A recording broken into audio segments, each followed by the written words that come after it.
Alam niyo po, ang salitang pananampalataya ay hinahamon at hinihilap po tayo doon na gawin po natin yung beyond our capacity, beyond our normality, beyond our naturality, and beyond our capacity and beyond our ability. Kasi ang ability po natin hanggang doon lang siya. But when a person step in the atmosphere of faith and walk in faith, they can do things that they have never done before because of the word faith. Amen. Tayo po, haharap tayo sa October Praise. Okay, at ito po ay isang hakbang ng pananampalataya na kung ang buong Christian, okay, Holy Spirit Christian Church ay hindi po susuporta po nito, maaring hindi po ito magtagumpay. Pero kung tayo sa ating pananalangin, sa ating action, tayo po ay kikilos, mahayag po ang kalawalhatian ng Diyos. Amen. Today, ang pag-uusapan pa rin po natin ay ang panalangin.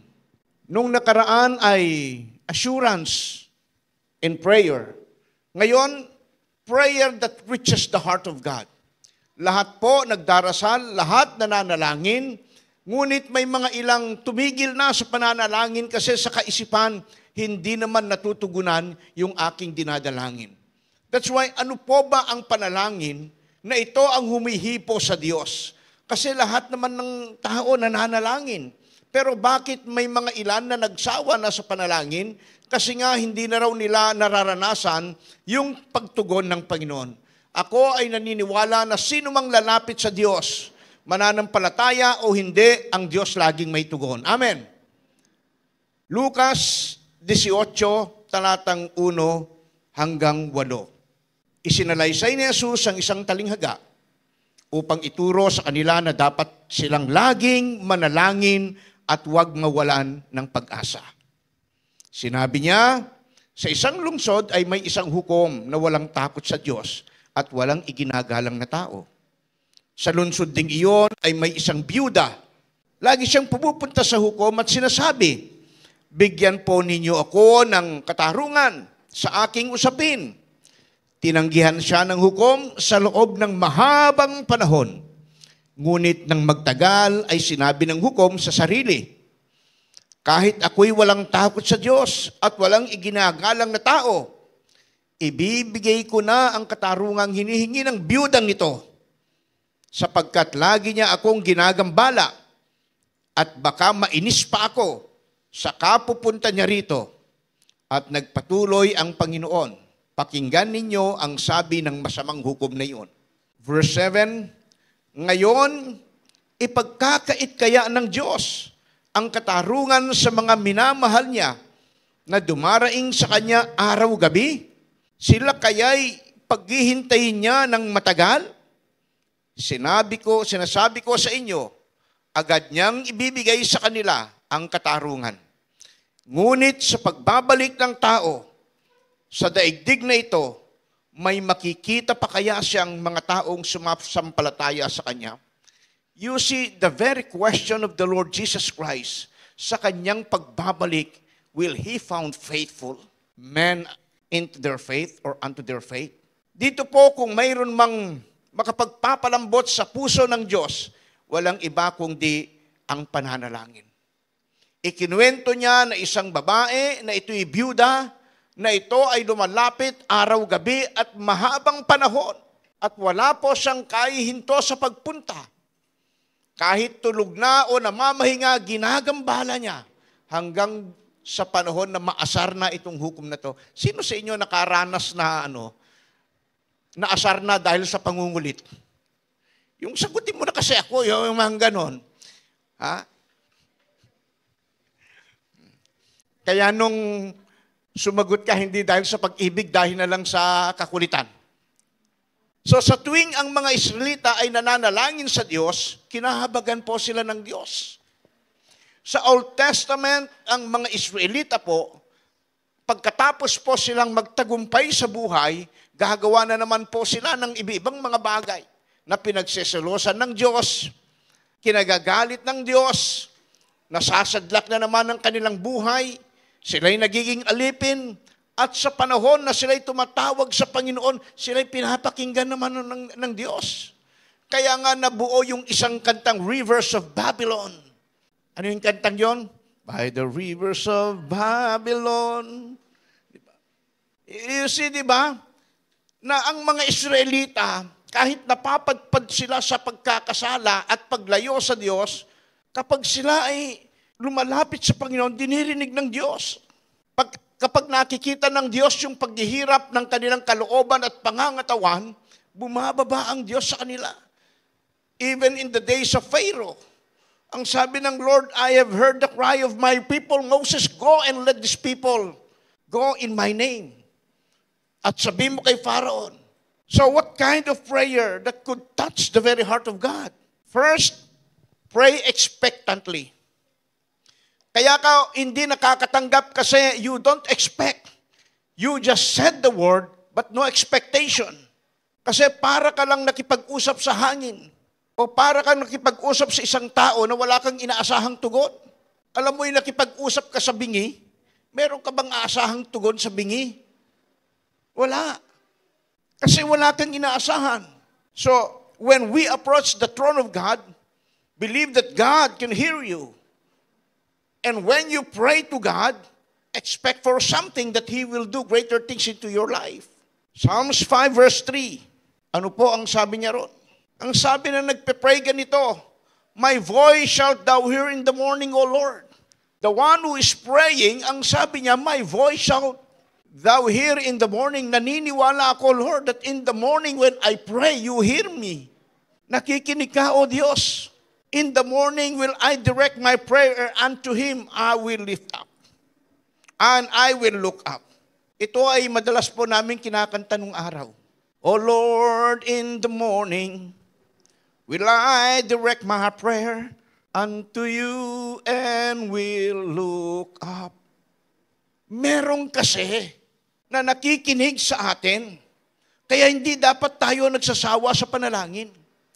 Hindi tayo nakikipag-usap sa mga hindi tayo pinapakinggan. Kasi utos ng Lord that we have to pray. Sa verse 1 pa lang sinabi niya na, di ba? Isang talinghaga na itinuro sa kanila ni Jesus na dapat silang laging manalangin at huwag mawalan ng pag-asa. So you see, Jesus was talking to His disciples that they have always to pray and do not lose hope.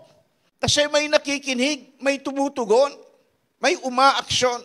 Ang kinakausap po natin ay Diyos na tumutugon. Pero pastor, kung siya'y tumutugon, bakit yung matagal kong inihingi hindi pa nararating? Hindi pa dumarating. Naman kasi, baka kasi yung hinihingi mo, hindi niya kalooban at ipinipilit mo. Ipinipilit mo yung gusto mo na gusto mong pasunurin ang Diyos sa iyo. Kaya tuloy hindi mo natatanggap kasi parang inuutusan mo si Lord. At binibigyan mo pa siya ng kondisyon na kapag ito hindi niya ibinigay, ay hindi ka na magpe-pray. Sa Lord, meron tayong katiyakan na sa ating pakikipag-usap, si Lord po ay tumutugon sa bawat panalangin. Meron po tayong katiyakan po nito.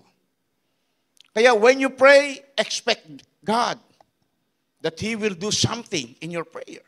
Secondly, pray diligently. Kapag sinabing diligently, earnestly. Kapag sinabing earnestly, steady ka. Hindi pabago-bago ang isip.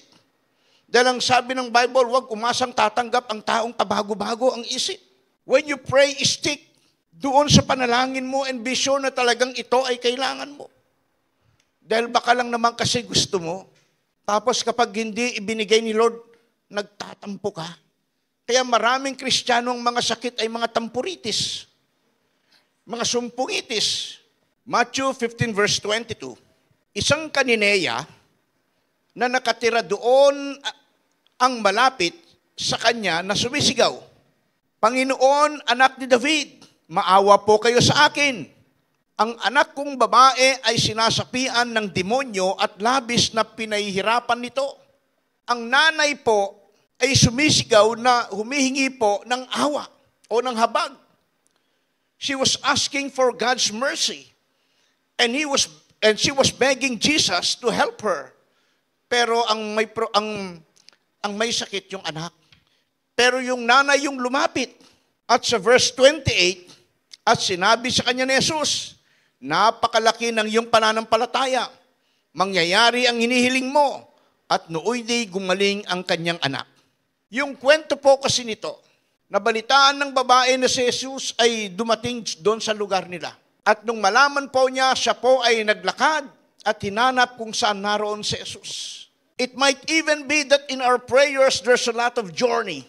Kaya nga ang sabi niya, huwag huminto. Keep on. Meron din kasing journey ang prayer po natin. Kaya nga hindi niya sinabi na pagkatapos mong manalangin, stop ka na at tama na. Ang sabi niya, huwag huminto. So ang babaeng ito, nung makita niya si Jesus, ito po kagad ang kanyang sinabi. Nang sabi niya, Jesus, maawa po kayo sa akin. Kasi ang anak ko pong babae ay sinasapian at pinahihirapan masyado siya ng evil spirit. But then sa kwentuhan po nila ang sabi ni Jesus, hindi po pwede na ang pagkain para sa anak ay ibigay sa aso. Kasi ang babaeng ito ay hindi naman po Israelite. Pero ang sabi niya, opo, naunawaan ko po. Pero kahit aso man, naghihintay sa mumong mahulog doon sa kanyang mga amo. Kahit mumu lang, kahit isang patak lang, Panginoon, ng kanin, maghihintay ako. And she was putting all her expectation that God will do something. Nang sabi niya, hindi ako aalis hanggat hindi mangyayari. And she has all the faith that God would answer her sa kanya pong petition, sa kanya pong hinihiling. At sa verse 28, ang sabi ng Biblia, ibinigay ng Diyos ang kagalingan sa anak niyang babae sa pamamagitan ng pananalangin at pananampalataya ng babaeng ito. Kaya nga ang sabi niya, huwag manghinawa o huwag mapagod sa pananalangin. At dapat sa pananalangin, maging totoo ka sa pakikipag-usap. Maging totoo ka lang. Yung pakikipag-usap na masinsinan at puso sa puso. Kasi ito po Di ba minsan kapag nag-uusap, o sige, usap tayo, lalaki sa lalaki, ibig sabihin nito, heart to heart tayo. Yung totoo lang pag-usapan natin. Kasi any transaction na ito ay hindi totoo at merong kahalong panloloko, hindi po magtatagal. Pero kapag totoo sa puso, taos ang iyong damdamin, mangyayari ang hinihiling. Ang Diyos lamang ang may tamang kasagutan sa lahat ng ating tanong at pangangailangan. That's why we have to pray earnestly, and we have to pray eagerly, and we have to pray diligently. Meron ka bang pinapangarap sa buhay? Expect God will do great things for that. At pagkatapos, yung hinihintay mo yon, diligently, huwag pabago-bago ng isip. Kasi kung tama naman ang hinihiling mo, si Lord may sariling time, may sariling panahon. Lord, sige na, tumatanda na ako. Hindi po. Baka Lord kasi ma-STR ako Single till rapture. God knows best. Amen. Alam ni Lord kung ano ang mabuti at maganda para sa iyo. Kaya huwag magmadali. Huwag persahin si Lord na parang hinihila mo yung paa para bumaba at sagutin ka doon sa gusto mo. Pray unceasingly or pray steadfastly. Matthew 26:41, ito yung inaral natin. Pray that you will not fall into temptation. Kasi sa journey ng buhay, merong test, merong trials, merong temptation, merong troubles. Merong test o testing, merong trials, merong temptation, at merong troubles. In the journey of life, lahat pong yan mararanasan po natin. At sa bawat testing ng buhay, hindi po madali yan. Pero nakita ko ang panalangin. Kapag ang tao mapanalanginin, sinasamahan ng Diyos hanggang sa dulo. There was a man by the name of Jacob. Ang sabi nila ay ang bunsong anak ni Isaac. At ang Jacob na to, nung matapos na bendisyonan siya, umalis. At si Jacob, ayon sa kasulatan, siya po yung close sa kanyang nanay. Ayaw po niyang mahiwalay sa kanyang nanay. Kaya yung pagluluto, alam po niya. At isang araw, siya po ay umalis sa utos ng nanay para siya po ay iligtas sa nagagalit niyang kapatid na ang kanyang kuya Esau. At sa kanyang paglalakbay, punong-puno siya ng panalangin. Sa lugar kung siya napapagod, nagtatayo siya ng isang dambana at doon siya nagpe-pray. Hanggang dumating yung panahon na nakita niya na ang isang hagdanan na ang mga anghel ay panikpanaog. At sa kanyang pag-iisa, malayo sa kanyang mga mahal sa buhay, ang tanging kalakasan at ang baon niya ay ang kanyang panalangin at ang kanyang tamang relasyon sa Diyos. At kahit marami siyang testing na pinagdaanan, at kahit marami siyang pagsubok na pinagdaanan, yung kanyang relasyon sa Diyos hindi nawala. Yung kanyang fellowship, yung kanyang panalangin para sa Panginoon, hindi po nawala. And great heroes of the Bible, the same. Sila man ay nagpray na dumating o hindi yung kanilang panalangin, hindi po sila huminto. At hindi po nila kinwestiyon ng Diyos kung bakit hindi dumating yung kanilang hinihiling. They kept on praying. And even Jesus himself, ang sabi niya, I pray for the unity of these disciples and not only for them, but even for those to come. And you are a part of that. Nananalangin ako, hindi lamang para sa kanila, maging sa mga susunod pa. So you see, Jesus, He prayed na ang layo ng panahon, but someone prayed for you. Kaya pala itong sinasabi niya, manalangin ng walang patid. Para una, hindi tayo mahulog sa tukso. Dahil ang tao kapag nanlalamig kung ano ang pumapasok sa isip, madali yang sumpungin, madali yan magtampo, madali na lang yan makapagsalita na kung ano na lang ang lalabas sa labi niya. We have to pray unceasingly para magkaroon ng matinong buhay at tamang pag-iisip. Kasi ang taong laging nagpe-pray, yung kanyang pag-iisip, lagi po yan nakatuon. What is good and what is holy, what is right, what is correct, and what is perfect in the eyes of God. Subukan natin sa isang linggong ito, walang patid ang ating pananalangin. O yung devotion natin, gawin natin walang patid. At buong maghapon, 24/7, kahit natutulog ka, utusan mo kaluluwa mo. Kaluluwa, kung managinip ka naman, o kung managinip ka, connection mo pa rin sa Panginoon. Tulog ka, pero yung espiritu mo, kaluluwa mo, nakokonect pa rin sa Panginoon. Then makikita mo, paggising mo sa umaga, nakangiti ka kagad. Sino sa inyo nakaranas paggising sa umaga nakangiti? At sino man sa inyo nakaranas pagkagising sa umaga, buryong kagad? Problema kagad ang iniisip niya. Di ba?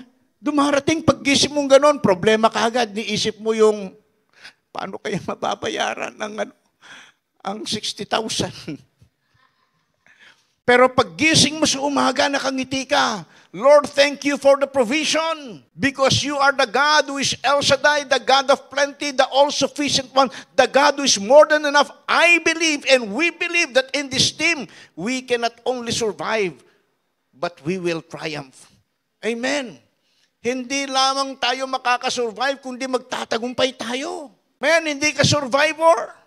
You are a conqueror. Amen. Alam mo yung mga survivor? Sa gera, nagpapatay-patayan lang para kunwari, alam ng kalabang patay siya. Kaya nakasurvive siya. Pero yung conqueror, hindi ho. Parapan lumalaban yan, gumagawa ng mga bagay yan. Creative yan. Nakakapag-isip ng tama. Kasi conqueror. Tignan mo yung katabi mo. Conqueror ba yan? O conquered yan? Are you a conqueror or are you conquered? Di ba?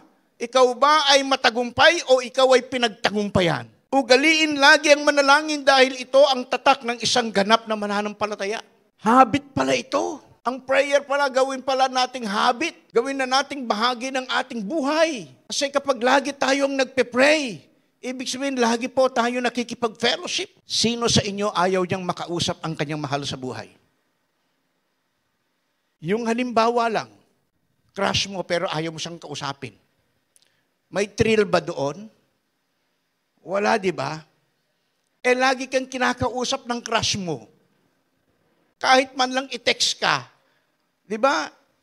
Yung fellowship ang ganda. Ano kaya ang pakiramdam ni Lord? Na yung hindi mo ginagawa dati, simula bukas nakikipag-fellowship ka na.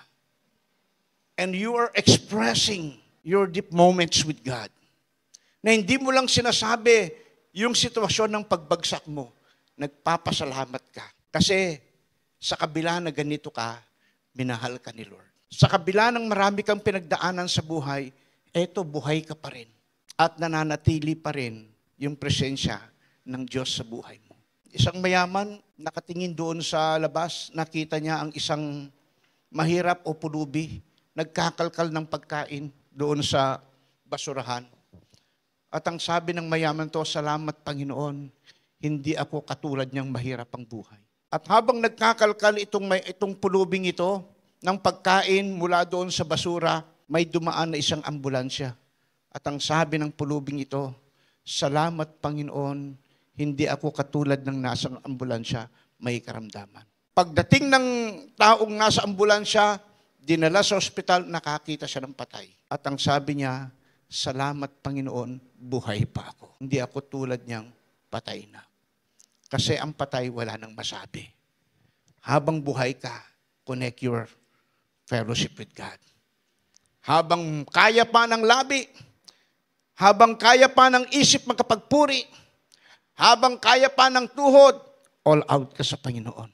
Amen.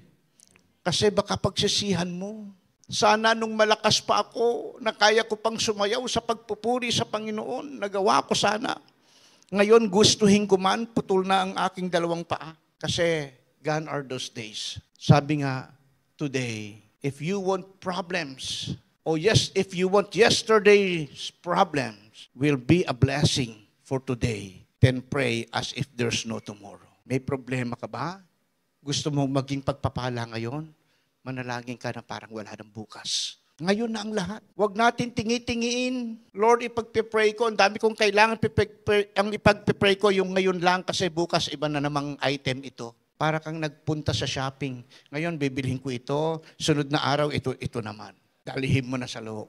Amen. Ha? Lahat ng alam mo, dalhin mo na sa Panginoon. And you have to expect God, that God will do something. Expect Him that God hears you and listen to every petition and prayer you make. Today, pakikinggan ka ni Lord. Kasi hindi siya bingi. At yung panalangin mo, dapat kakitaan ka talaga ng Lord na interesado ka sa prayer. Kasi yung iba nagpe-pray habang humihikab. Ay, salamat Lord. Tapos sabay bagsak sa unan. Paglapat ng likod, wow, ang sarap ng pakiramdam, nakalimutan mag-amen. We have to pray diligently. Ang babae ito, hindi siya umalis hanggat hindi siya tugunin ng Panginoon. Kaya ang sabi niya, kahit mumulang, na hindi sinasadyang nahulog doon sa isusubo ng mayaman, ang sabi niya, Lord, kahit mumulang, maghihintay pa rin ang aso. At kapag ang aso nakakita ng nahulog na mumu, makikita mo pa rin yung buntot niya na gumaganon-ganon na parang nagpapasalamat. Kaya tayo nanlalamig sa prayer kasi hindi natin sinasadyang manalangin. Naiisip lang natin na mag-pray dahil hirap na tayo. Pagkatapos hihingi tayo ng prayer sa iba, bakit hindi ka ba makapag-pray ng sarili mo? Pag-pray mo naman ako kasi nanlalamig ako, pag-pray mo naman ako kasi nanghihina ako, bakit hindi ka makapag-pray at humarap sa Panginoon, Lord, I feel weak this very moment. Ang dami po, Panginoon, nangyari sa akin, nasasaktan ako. Hirap po akong makabangon, Panginoon. Lord, have mercy. Napako na lang mamamatay na. Alam niyang mamamatay na siya, pero ang sabi niya, Lord, alalahanin mo ako pagdating mo sa iyong kaharian. Remember me, Lord, when you reach your kingdom. Hindi niya sinisi si Jesus kung bakit siya nandoon at bakit hindi siya kinatagpo ng Lord. Nung panahon na ito'y nakakagawa pa ng maraming pagkakasala. Pero he was looking at that very situation and he said, Lord, remember me when you reach your kingdom. Ano ba ang sitwasyon mo ngayon? Can you ask God? Can you beg Him for mercy? Pwede. Kasi si Lord nakikinig. Ang panalangin ay sikreto ng mga Kristiyano tungo sa tagumpay ng buhay. Kasi hindi lahat nananalangin. Don't expect worldly people mag-pray. Why? Kasi maraming Kristiyanong hindi na nagpe-pray. Kung ikaw na Kristiyanong hindi ka nakakapag-pray, expect mo pa yung worldly na nagpe-pray? Pero sabi ko nga, ito ay sikreto ng tagumpay ng buhay. Dahil dito ay nakakausap natin ang may akda ng buhay at ng ikinabubuhay. Sabi ng isang manunulat, prayer is the breath of every Christian. Ang panalangin ay ang hininga ng bawat Kristiyano. Kaya subukan mong hindi huminga ng kahit man lang isang oras and ewan ko kung kakayanin mo. Kaya siguro, Pastor, kaso patay na ako. So kung ganon, na ang panalangin ay hininga o buhay ng Kristiyano, don't stop praying. Kaya pala yun ang kabilin-bilinan ni Jesus, na huwag guminto at huwag manghinawa sa pananalangin. Tapos ang sabi ni Pablo, pray without ceasing. Tapos ang sabi naman ni Isaiah, they are new every morning. The love of God, the steadfast love of God. Gusto ko tanungin mo sarili mo sa oras na ito. Ang tanong ganito, may mga bagay ba na humahadlang sa aking relasyon sa Diyos? May mga pangyayari ba sa buhay ko na humahadlang sa aking pakikipag-ugnayan sa Diyos? Identify those things that stop you, that hinders you sa iyong pananalangin sa Diyos. Maaring isa, nanlalamig kasi ako eh. Kaya isa yon na humahadlang sa aking paglapit sa Lord. Pangalawa, meron kasing hindi ko maisusuko sa Diyos. Kasalanang hindi ko masabi-sabi. Hindi ko mai-confess. Maaring ito'y bisyo na hindi mo maisusuko. Kaya mga dahilan o mga hadlang para hindi tayo nakakapanalangin ng taos sa ating puso. But this time, kahit ano man yan, lakasan mo ang loob mong lumapit sa nagpapalaya, pinagmumulan ng kalayaan, ang Diyos. Ang Diyos na buhay. At sa araw na ito, tuldukan mo sa puso mo ang salitang, I will always pray to my God, my Savior. Period. Without condition.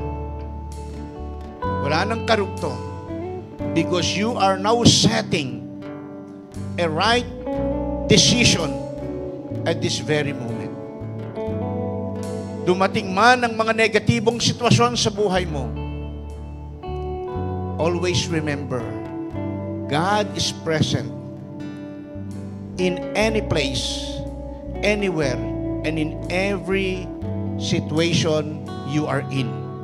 Sa bawat sitwasyon mo, laging naroon si Lord. Never kang pinabayaan ni Lord.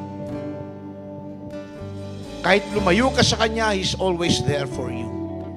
Kaya huwag magtatampo sa Diyos. Huwag magagalit sa Diyos. Sa halip, humingi ka ng tulong sa Diyos. At lagi mong ilapit ang iyong sarili. At doon mo makikilala na ang Diyos hindi lang nagbibigay ng mumu. Nagbibigay po siya ng pagkain para sa iyo. Hindi siya nagbibigay ng tira-tira. Ang ibinibigay niya sa inyo, fresh in the morning will I direct my prayer unto Him, and I will look up.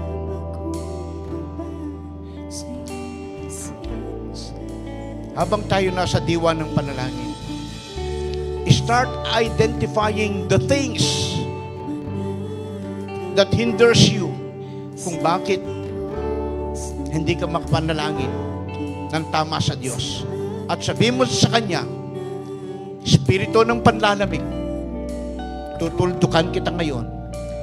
Kasi akin ang itatanim ang aking sarili sa Diyos na pinagmumulan ng aking kalakasan at ng aking pag-init sa pananampalataya. At lagi kang mananalangin sa Diyos sapagkat ito ang sikreto ng buhay. Ito ang sikreto ng iyong paghinga. Dahil ito lamang ang itinuro ng Diyos sa mga disciple, pananalangin. Kasi ang pananalangin, malaking nagagawa sa buhay. Hindi ka mahuhulog sa tukso, pakikinggan ka ng Diyos, magkakaroon ka ng sweet fellowship sa Panginoon, at lagi mong kasama ang Panginoon. Kahit anuman ang iyong pinagdadaanan, ang taong mapalanginin, laging kasama niya ang Panginoon.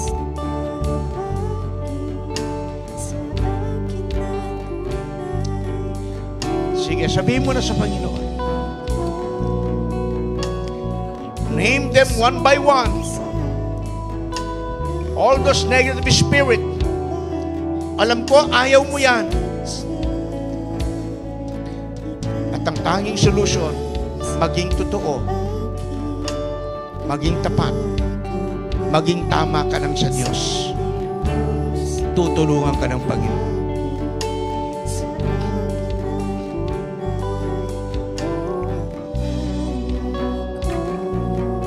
So, I want you to come in front at sabay-sabay po tayong mananalangin.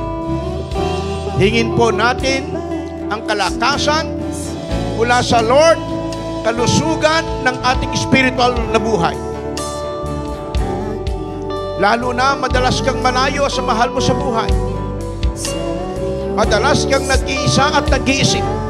The more you need to pray, the more you need the presence of God.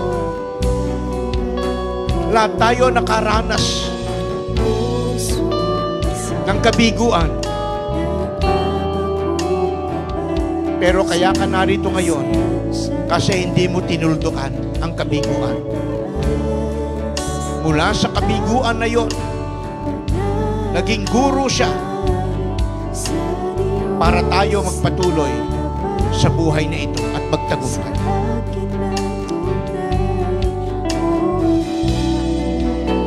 Panginoon, sa oras na ito,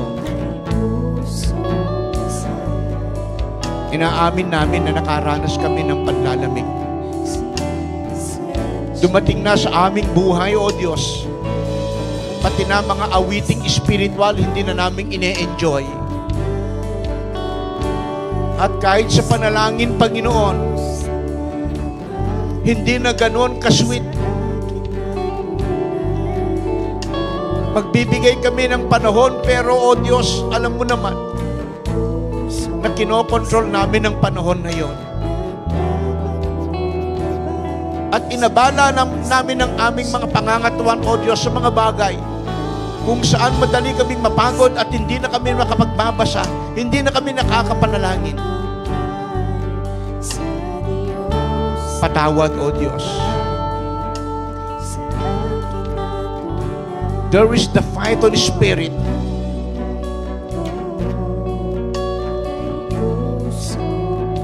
espiritu ng sawa na ito'y lumilingkis sa atin para hindi tayo makapanalangin, hindi tayo makahinga hanggang sa tayo ay mawala sa Panginoon. Ang ganung espiritu ay pagsawaan na natin at tayo lumapit sa Diyos, sumingi ng tulong at habag upang tayo mapalaya, muling magkaroon ng lakas, lumusog ang ating spiritual at manumbalik ang dating init ng ating pagmamahal sa Diyos. Lord, lahat ng negative spirits na nangyayari, Panginoon, sa amin, winawakasan namin ito sa pangalan at dugo ng aming Panginoong Hesukristo. At ibalik mo po, Panginoon, sa amin ang kalayaan. At huwag kaming manangan, Panginoon, sa kung ano ang aming nararamdaman. Huwag kaming manangan, Panginoon, sa kung anong aming sitwasyon sa ngayon. But we believe, O Lord, on what the Word of God is saying, na ang pinalaya mo ay malaya ng ganap. At kami po, Panginoon, inahin mo mula, O Diyos, doon sa putik ng kasalanan at putik ng karumihan. At ngayon, dinala mo kami sa kagilagilalas na kaliwanagan. Kaya huwag kaming magpadala sa aming emosyon. Huwag kaming magpadala sa aming sitwasyon. Huwag kaming magpadala sa aming nararamdaman. Kung di po humakbang kami sa pananampalataya, dahil ang bawat isa'y pinalaya mo na sa pangalan ni Jesus. And we thank you for that. Thank you so much, O God, for the restoration.